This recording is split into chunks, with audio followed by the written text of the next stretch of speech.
President Biden announced on Thursday additional sanctions against Russia, specifically aimed at its financial sector.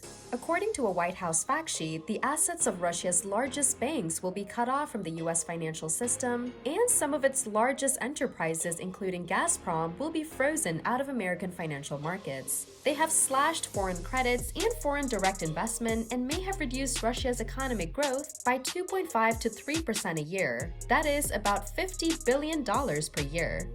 But wait! Russia has banned exports of more than 200 products until the end of 2022. It includes telecoms, medical, vehicle, agricultural, electrical equipment, and timber. It has also more than doubled its key interest rate to try to stop the decline of the ruble. In addition, it is blocking interest payments to foreign investors who hold government bonds and banning Russian firms from paying overseas shareholders. It has stopped foreign investors who hold billions of dollars worth of Russian stocks and bonds from selling them. Russia has also warned that it could shut off gas supplies in response to oil sanctions. Hello, this is MoneyIQ, and we'd like to welcome you back to the channel. If you're new to the channel, make sure to subscribe and switch on notifications to be notified of each new upload. So what are exactly economic sanctions? Economic sanctions are penalties levied against a country, its officials, or private citizens, either as punishment or in an effort to provide disincentives for the targeted policies and actions. Economic sanctions can range from travel bans and export restrictions to trade embargoes and asset seizures. By definition, such sanctions apply to parties not readily subject to law enforcement by the sanctioning jurisdiction. Economic sanctions provide a policy tool short of military force for punishing or forestalling objectionable actions. They are widely applicable beyond the sanctioning country's borders and can be costly to their targets amid increased global trade and economic interdependence. Economic sanctions can also be a blunt and ineffective policy tool, imposing insufficient costs on the targeted governments and disproportionate ones on their most vulnerable populations. As the world's largest economy and largest trade bloc, the US and the European Union have disproportionate sanction powers at their disposal. Sanctions can take many forms.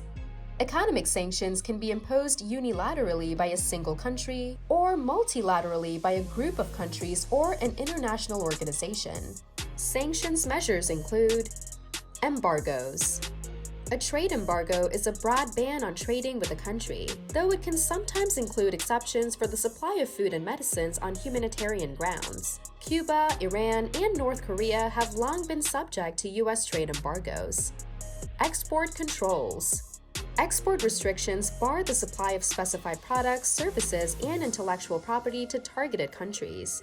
They often restrict sales of weapons, technology with military applications, or, as currently for Russia, oil drilling technologies and equipment. Capital controls. Capital controls can restrict investment in targeted countries or industries, or broadly bar access to international capital markets for a country's issuers. Trade sanctions. Trade sanctions can include import controls for specific countries, regions, or industries. Asset freezes or seizures. Assets within sanctioning jurisdictions can be seized or frozen, preventing their sale or withdrawal. Travel restrictions. Officials and private citizens, as well as immediate family members, may be denied travel access to sanctioning jurisdictions. Economic sanctions include restrictions on U.S. imports from China's Xinjiang region imposed for human rights abuses committed against Uyghurs. The U.S. and the European Union also imposed sanctions against Russian officials, industries, and companies following Russia's annexation of Crimea from Ukraine in 2014. Economic sanctions against apartheid-era South Africa were often credited as a contributing factor in the peaceful transition to majority rule there. Sanctions against Saddam Hussein's Iraq, on the other hand, failed to end his rule and were called by some a humanitarian disaster. In the end, the success of sanctions can be measured by the achievement of the desired policy goals or simply by their cost to the targeted countries and individuals, if punishment is the aim. They can also impose costs on the targeted country's citizens as well as the sanctioning country's companies. If the goal is to change the behavior of targeted countries and individuals, their incentives and options will ultimately matter at least as much as the sanctioning power's leverage. What do you think about this? Let us know what you think in the comment section below. That concludes today's video. Subscribe to the channel if you haven't already and enable notifications to be notified of any new uploads. The Money IQ is here, and we'll see you in our next video.